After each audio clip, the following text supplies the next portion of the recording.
A good quality education is quite expensive. In fact, it's even more expensive if you're an international student. Well, at the time when I did my master's, I had to look for other sources of funding because my family couldn't afford it, neither could I afford it. So if you have the money and you're looking at self-funding, kudos to you, congratulations. But if you're like me and funding is a challenge that you are most likely going to face, then this video is right for you. We are going to discuss the various options of funding that are available, both conventional and non-conventional ones. And so stay tuned, let's discover these funding opportunities that are available for you.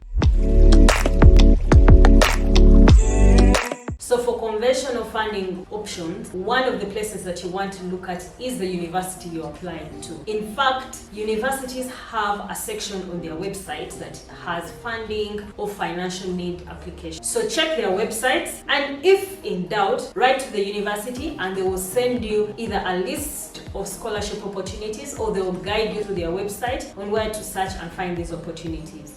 The second conventional funding option is state opportunities. Most countries have put aside a funding package for scholarships, and by just going to the different embassies in your countries or checking on the different government websites, you're able to find these scholarships. Examples would be, for the UK, we have Chevening, the Commonwealth, Fulbright Scholarship for the US, Irish Aid, Australian Awards, and many others. Now to the non-conventional funding options. One of the first ones is funding from companies. This could be private companies like banks or multinationals like the UN, World Bank, and many other multinational companies. Another non-conventional funding option is funding from charities and trusts. They are more concerned with you demonstrating your need for funding other than academics. But the funding from trusts and grants are usually small, and therefore you might want to apply to quite a number, so you're able to get maybe $5,000 from here, $5,000 from here to be able to meet your full funding.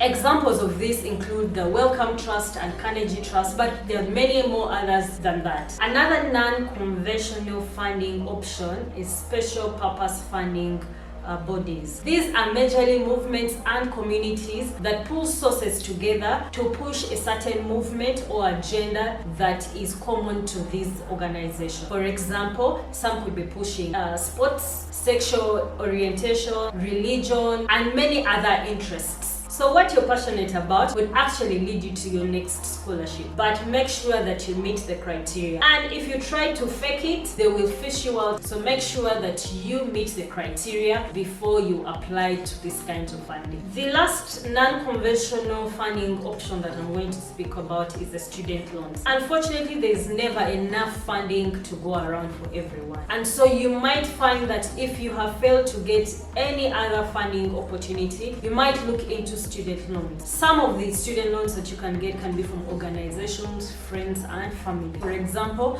I know the Aga Khan provides student loans at a favorable rate. Bonus tip: when you come across a funding opportunity, quickly run to the eligibility so that you see if you're able to meet the criteria that they have set out. If you meet the criteria, then go into the research of that particular funding opportunity. If not, move away from it and go to the next. This will help you save time as you search out for funding opportunities. We've come to the end of the video, but not the end of our interactions. In the comment section, let me know what funding opportunities have you come across. Until next time, remember, it might be hard but not impossible.